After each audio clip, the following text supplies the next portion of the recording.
A new OneD&D playtest came out last week, and this is the longest one we've gotten thus far. With over 50 pages of content to go through, I know I can't talk about the whole thing. So I'm only going to cover the things that I feel are most worthy of talking about. Finally, weapons have received a new upgrade, and man, does it feel good. Each weapon now has its own mastery property, which can only be used by martial classes such as fighters and barbarians. This means that your choice between weapons actually means something now.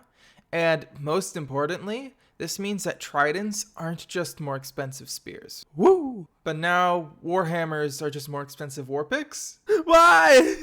Why? Why? I do not understand the change at all. Make all the weapons unique, but now make the difference between two weapons just piercing and bludgeoning damage? We all know there's like 2 enemies in the entire game who are resistant to one but not the other. Some of my favorite mastery properties are Graze, which allows you to do damage without even getting a hit, which is great for going up against enemies with a stupid high armor class. Flex allows you to do a 2-handed damage while carrying a shield or a secondary weapon. And Nick is obviously the best. Everyone wants to be friends with that mastery property, and we all know it makes great YouTube videos. I appreciate that pistols and muskets have been moved from the DMG into the player's handbook, so you have all the weapons in one space. However, putting it there now means that DMs have to actively remove guns from their world rather than put them into their worlds. Small changes like this means we'll probably see more games that have pistols and muskets in them, and whether you see this as a good thing or a bad thing is kind of up to you. The next section of the UA is all the new spells. However, so many of these spells are tied to classes that I'm actually going to save what I want to talk about to the end of the class sections when they become relevant. The next session is epic boons, and we all know that they've changed it so at 20th level you get an epic boon. I appreciate the effort and try to make this a feature that people will actually use. However, due to the extreme lack of adventures made in 20th level, I doubt that anything 15th level or above is really going to matter. So moving on to classes, first up is the Barbarian. Barbarians have always been a combat-focused class, and would kind of be left out in the dark in less combat-focused D&D campaigns.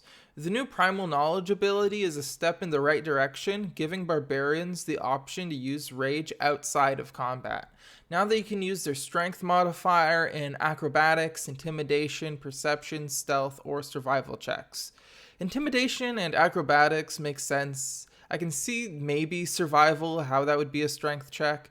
However, describing a strength perception or a strength stealth is hilarious to me. All I can picture is a barbarian being so scary that the enemies refuse to acknowledge that they see him. The only thing that I want to mention about the fighter is that its new heroic warrior ability is tied to being usable once per combat.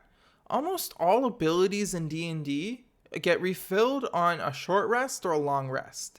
Making it once per combat is kind of showing that D&D is pushing away from refilling on short rests and short rests in general. If you don't know, short rests have always been a bit of a problem in D&D because most games will have one big encounter instead of having 5 or 6 small encounters in their game. That's just how people run D&D nowadays, which has made classes like the Warlock weaker because they don't get the short rests that they need to be viable. Speaking of Warlock, they've changed a lot. Warlocks have lost their pack magic, making them resemble regular casters rather than the cantrip casters with a couple of nukes in their back pocket. This is definitely a change I am not happy with. They've taken what made the Warlock unique and cool and have just totally gotten rid of it. Sure, the lack of short rests in most D&D games have made the Warlock weaker, but to just take what made the Warlock special and just say, oh, now they just have normal spellcasting, well, I don't think it's the right call. For something good the Warlock gets, they get Eldritch Blast and Hex for free, which is good. I've always been annoyed by the fact that different classes really need certain spells to be good. But if you're a new player and you don't have another player to tell you, oh, you should take Eldritch Blast, all Warlocks should take it, then you're going to end up with having a less good character than you would have if you just took the spell that you seemingly need to take. So I think that was a good move. However, warlocks get a new spell called Book of Shadows, which is weird because all it does is give you more cantrips and spells, which makes me wonder why you just don't get the extra cantrips or spells. Now, it is tied to a subclass, and if it was only available to that subclass, it would be different. But from what I read, no, any warlock can take it. So it feels like this really weird one step forward where they get Eldritch Blast and Hex for free, but one step back where you need to take Book of Shadows. So I don't really understand what's going on here. Sorcerers have been given new abilities, but at the same time, not really. At certain levels, they get new spells added to their spell list for free. So it's like an ability, but you have to use your spell slots to use it. I think this is a terrible change. When you get a new ability, it's still cool, even if you have something better than it, because it's something you can call on once you run out of everything else you have. Now, if this were like the Githyanki's jump ability, where you get to use it for free once per day, but you can also use spell slots to cast it, I would be fine and happy with that. But this change really just doesn't make sense to me. Wizards have the same problem of new abilities that are just additional spells. Now, I do have to admit, I do like some of the stuff that they get, and a lot of their spells are ritual spells, meaning that you don't have to prepare them, but some of them are kind of weird. Scribe spell is a terrible idea. It's the same as the old spellbook rules, except now it's a spell in your spellbook. This doesn't sound awful until you realize that if you lose your spellbook, you lose scribe spell, meaning you can't scribe spells into your spellbook anymore. Now, losing your spellbook as a wizard isn't just a reset of your spell list, but it possibly prevents the wizard from ever preparing new spells ever again. This really was a needless change that they should just bring back to being an ability, as making it a spell doesn't make a difference. The casting time, the extra 10 minutes to use it as a ritual, does not make a difference mechanically. On the other hand, modify and create spell are so cool.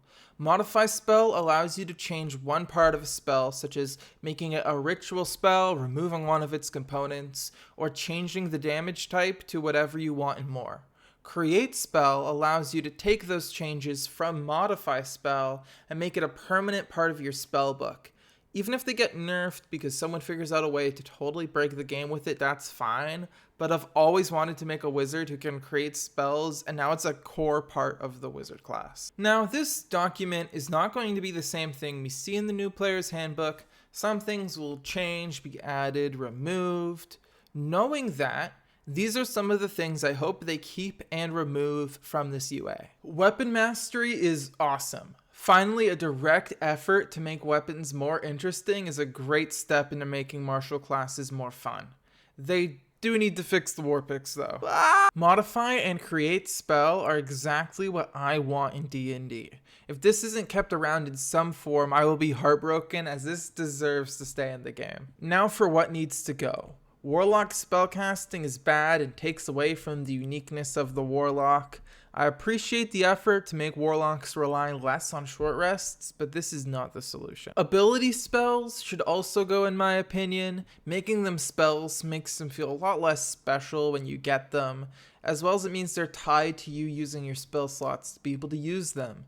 Keep the ability, but take away their connection to spells. And finally, don't keep the scribe spell. It has no benefit, and it brings the danger of your wizard being handicapped for the rest of their existence. And there we go. Those are all of my thoughts about the new OneD&D content we got last week. Feel free to leave a comment about it and let me know what you think of the new changes. And if you haven't already, feel free to click that subscribe button to see more of my content in the future.